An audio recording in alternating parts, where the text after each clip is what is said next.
Hello and welcome back to another episode of Average Guy's Garage.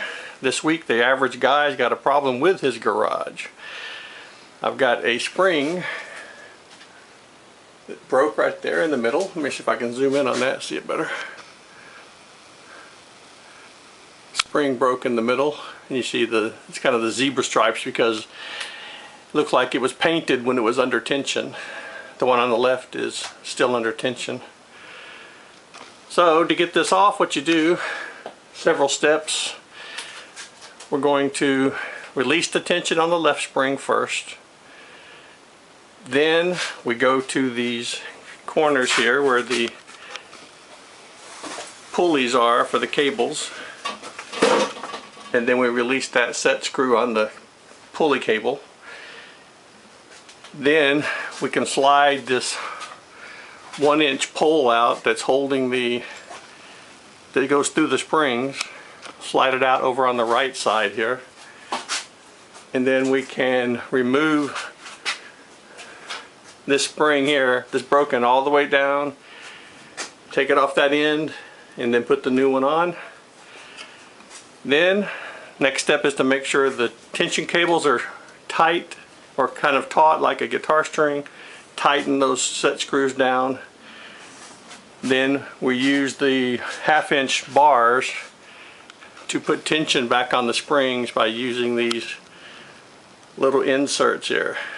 And talked to the guy at the garage door store. He said 29 to 30 quarter turns is the right pressure for a 17 foot by 7 foot steel garage door. So we're going to get to it. Make another video after we get this spring here untensioned. Okay, the proper tool to use for the coupling for the spring is a 1/2-inch outer diameter rod.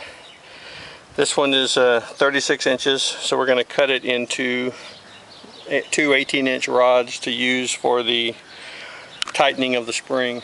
Now you can buy these at the garage door shop for about $8 a piece, or you can buy a rod like this from Home Depot for $6, and so it's $3 a piece, and then you can save some money there. But just make sure you get solid steel, don't get anything hollow, don't get aluminum, because it's going to put a lot of pressure on that spring when you wind it up.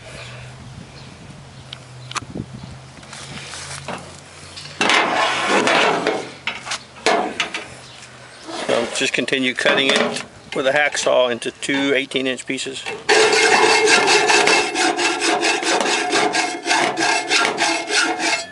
There we go.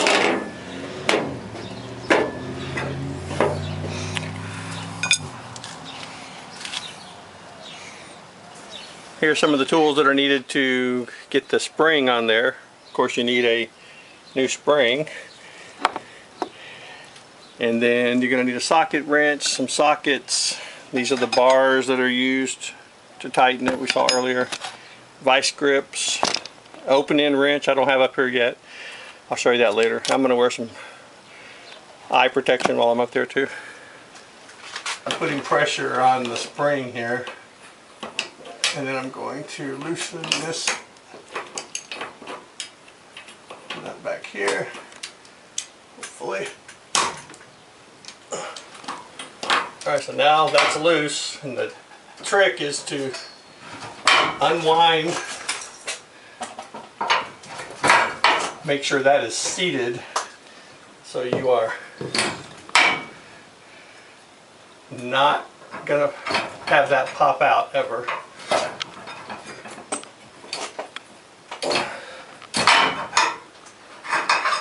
See how it's kind of making a zebra pattern now?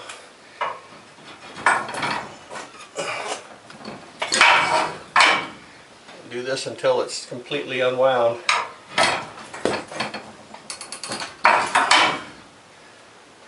Okay, so with the tension off this spring here now, you loosen this bolt and nut here on the top, and then you can release these two springs here.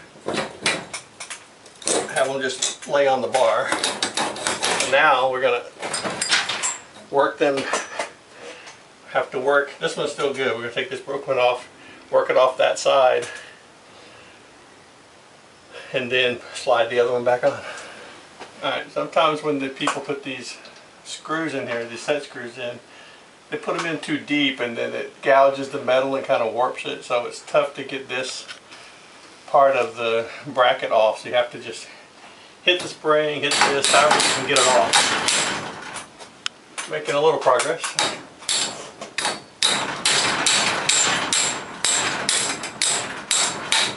There we go. That's just a lot of rust holding it on there now. Probably have to do that to get it all the way down there, followed by that part.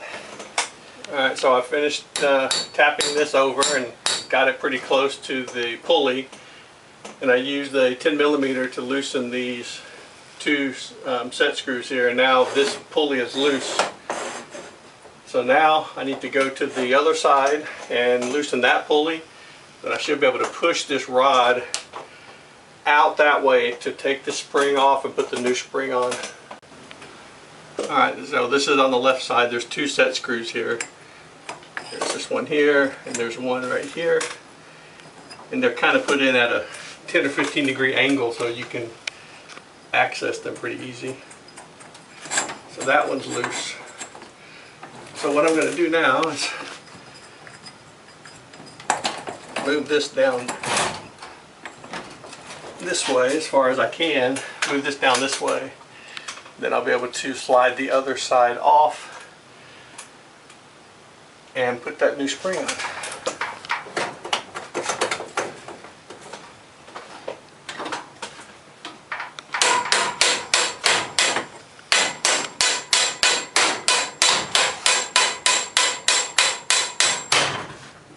Little gentle persuasion.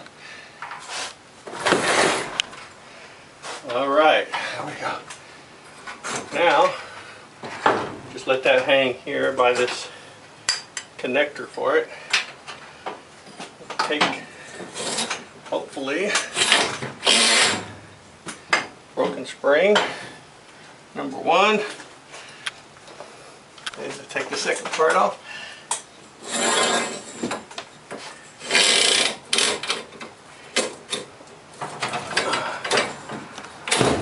Two. Now I'll put the new spring on. Pretty flex. Here's the new spring, and it's a 25-inch, 0.218 on the coils. Pretty flexible. Now the way you measure, the way you know what size of a spring you need is you count 20 coils, and then once you count 20, you measure that with a measuring tape. And then divide that by 20 to get your coil size. So when I measured the broken one, it was 4 3/8.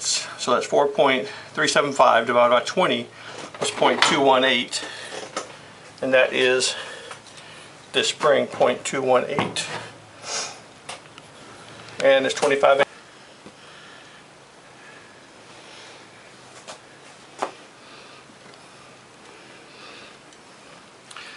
So the inner part here where that matches up to the other spring has a bearing right here. So we have to take this out. So we're going to either try to press this out or something. We'll see. Okay. So here's the new, the old bearing out. It's going to slide it in there. Tap it in.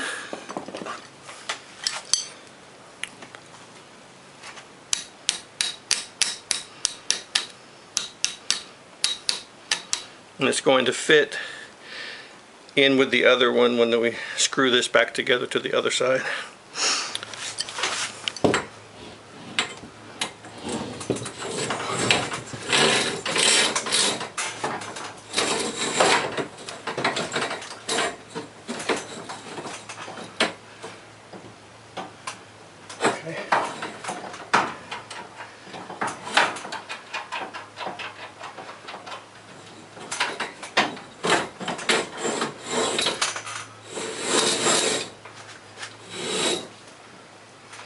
Alright, that is the new spring going back on.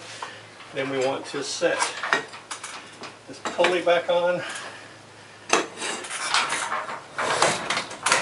That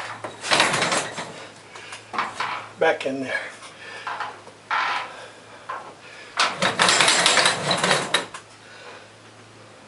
Alright, after the pulley's back in place, you want to turn the pulley until it's taut and then tighten it right there.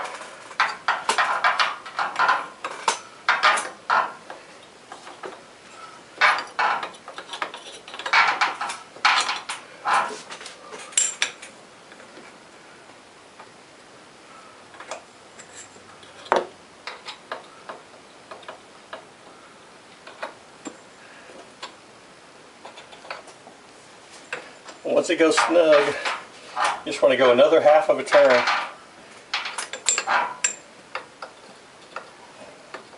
Because if you go too much, you can dig right into the metal.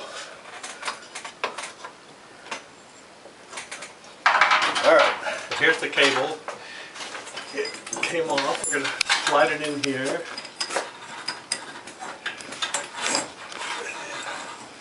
Feed it along this path that starts it on the progress. And then we'll tighten it down.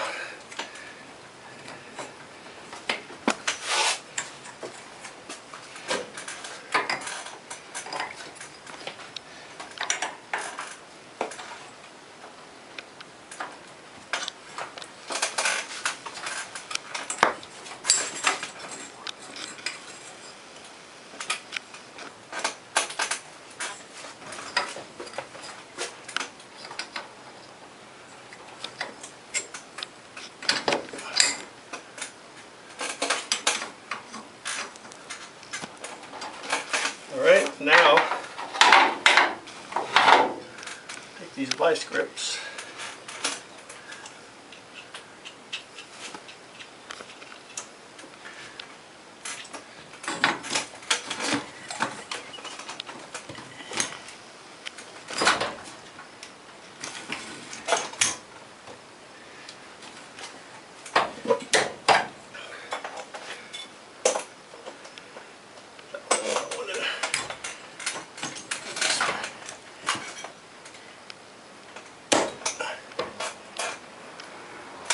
Alright, that's going to hold it right there against the wall. So when we're tightening, when we're putting the tension back on the spring, this will stay in place with a nice tension to the bottom of the door. And then after the springs are wound, the door should be able to lift easily.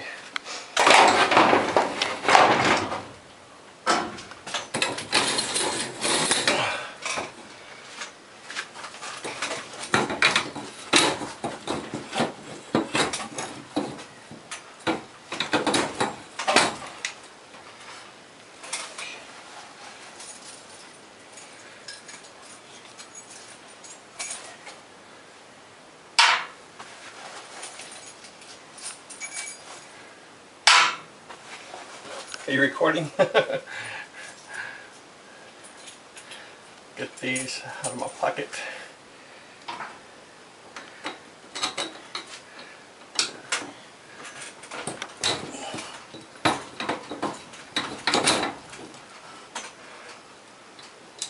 Has a lock nut there.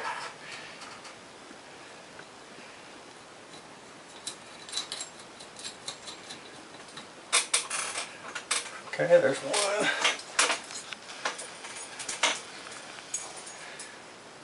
I shouldn't have so much stuff in my pocket.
All right.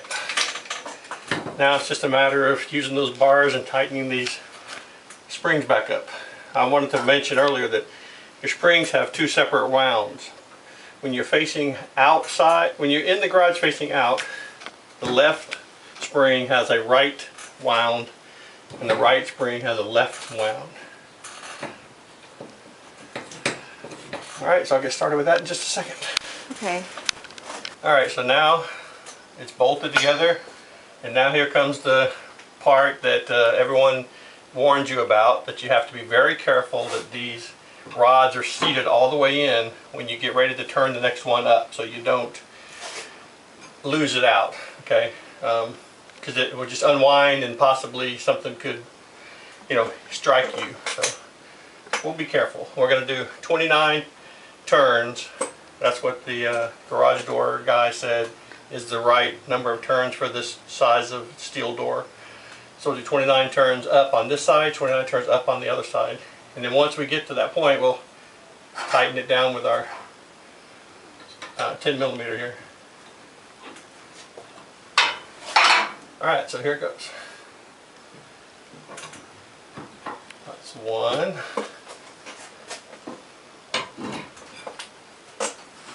2. 3. Turn this around the other way. 4. If you get tired, you can let it rest right here. 5. 6.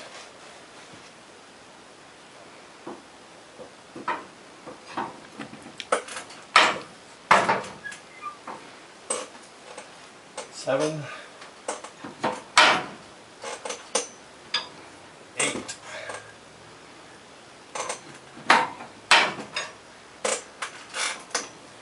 9.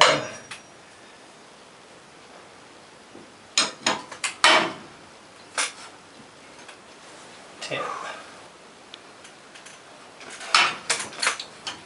3.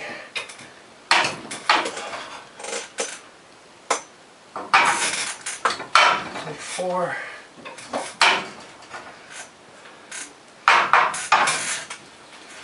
5.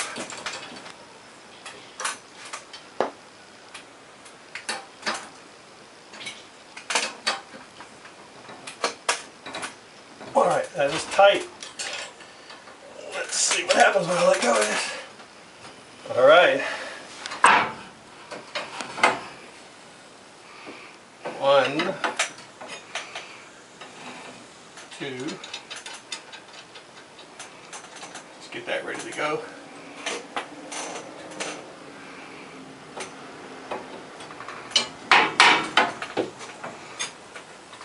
3.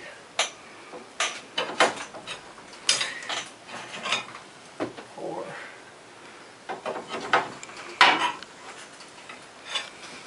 5.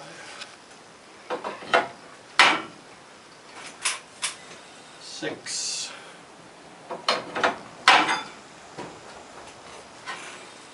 7.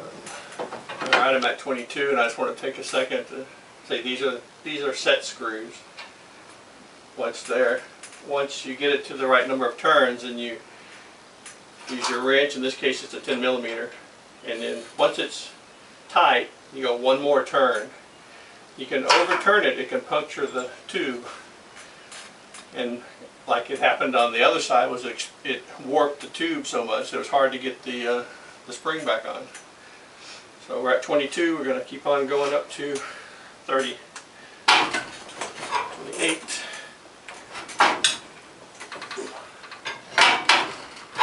29, one more, 30. Now we'll tighten them. Alright, so there's one more time around on that one.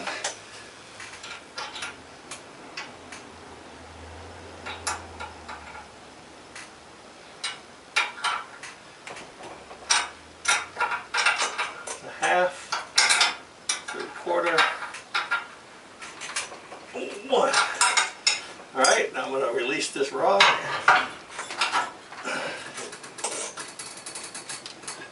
Okay.